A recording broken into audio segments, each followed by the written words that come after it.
People are unpredictable, and people change, right? People actually change based on how you poke them. I don't know if you guys have read this new book by Thaler, and I don't remember who, called Nudge. Have you seen this book? It's a very interesting book, by the way, if you want to pick it up. It just recently came out. About how we influence people's decisions without them knowing it on a large scale. So yes, first of all, society is a self-adjusting system. System that sort of works on feedback, right? You try to influence it one way, it adjusts to avoid your influence. We're talking about regulation. This is actually very similar to medicine in some sense, right? I mean, why don't we have a working flu vaccine that would work against old flus? That's a question to you. Because yes, because flu viruses are easily mutate. So we create one vaccine, the virus mutates, and the vaccine doesn't have anything to do with killing that virus anymore because it's just a different thing. That's the way I understand it, at least. Same thing with the society. But the society is actually a smart virus. It knows when to mutate. Flu viruses mutate randomly, so they just sort of black out, whereas we actually purposefully mutate as a society to avoid certain things. So it's very difficult to model. Now, these are the three main ways to do research in all sciences. Hard sciences, social sciences, any sciences. Which one of these do you think doesn't exist for us in finance and economics? The big red one doesn't, right?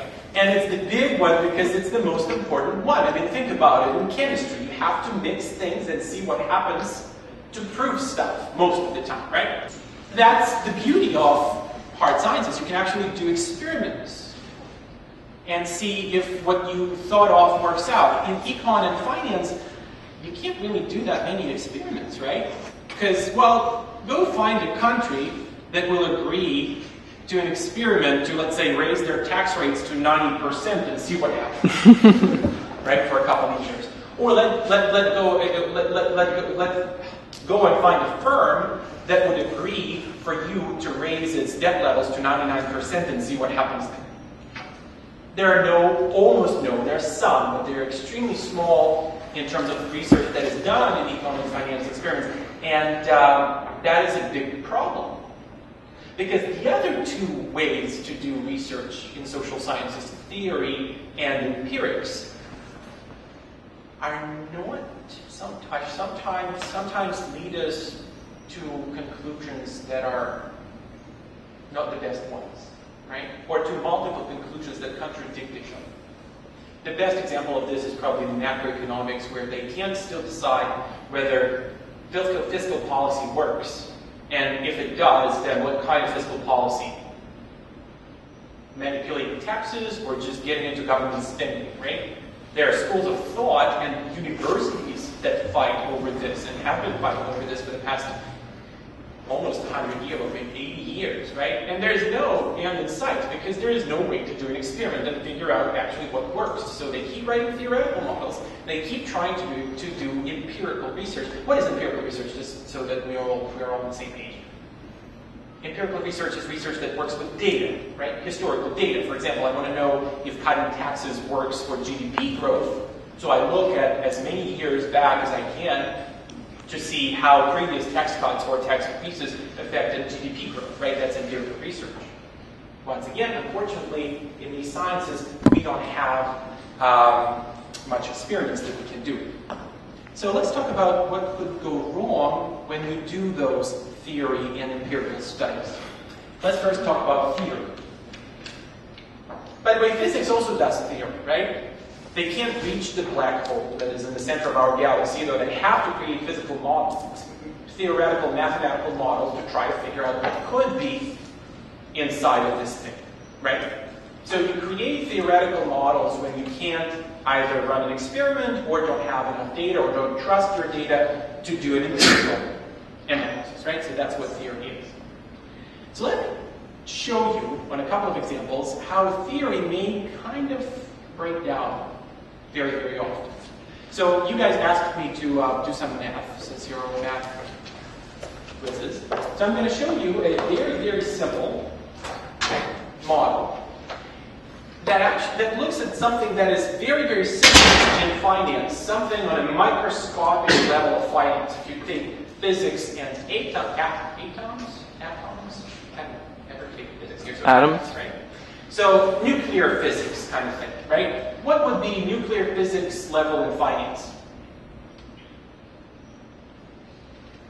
Market microstructure, right? That's what I do. So market microstructure looks at trade by trade development, right? That's as microscopic as you get in finance. So let's look at the very simple model that tries to figure out what the value of a security is right now. So the value of a security right now is at, which is this MT, T stands for being right now, is the expected value of that security, or its expected worth in the next period of time, right? Because what you should be willing to pay for something now is its value in the next time period where you may be willing to sell it, right? So the value of something now is what you can hope to sell it at in the future, conditional on several things. This is the what you're hoping to sell it for in the future. Conditional on several things. One of them is the direction of order flow now. In other words, if you get a buy order, in other words, someone wants to buy something from you, there is a likelihood, it's likely that that person knows something you don't, and since they're buying, then they probably know something good about this particular stock. So the direction of order flow, whether it's a buy or sell, is important. What is also important is the volume of that order flow. If that person who may know something you don't wants to trade a lot, then they are likely to know something you don't, and this is serious information, right? So volume matters. What also matters is that YT, which is a public information signal. Sometimes everybody receives the signal, and that has to be incorporated in the value of the security now. Now, the problem with this is that how do you figure the expected value of something in the future if you don't have that data? So what we have to do is we have to trick this thing by saying, well, how about this? We're not going to look at the expected value in the future. Instead, we're going to look at its previous value at time t minus 1. And, oh, by the way, I forgot to tell you the most important thing. You don't have to follow this. What I want you to do is I want you to try to catch something in my description of this model that makes you quiver. Something that doesn't sit right. And there are actually several things in it that don't sit right. And it's not really about math, it's about something I'm going to say in a couple of seconds. Just try to catch something that you don't like, and then we're going to see if you actually figured it out or not. So, you can't really model expectation itself successfully, so what you do is you try to trick it by looking in the past, right? So you look at the previous value, which is mt minus 1, and then you say, well, those trade signs and volume come as costs, right? So you're going to look at two types of costs. They're all permanent costs. The psi there stands for the fixed cost, it doesn't depend on volume, and lambda stands for variable cost, it does depend on volume. Most of these words you already know, right? Because you're in econ or have taken econ, so you know what fixed and variable costs are, right? Now, here's the thing though. Traders don't react to just the fact that there was a buy or sell, or the volume. They only react to the unexpected portion of it, right? Because traders are rational.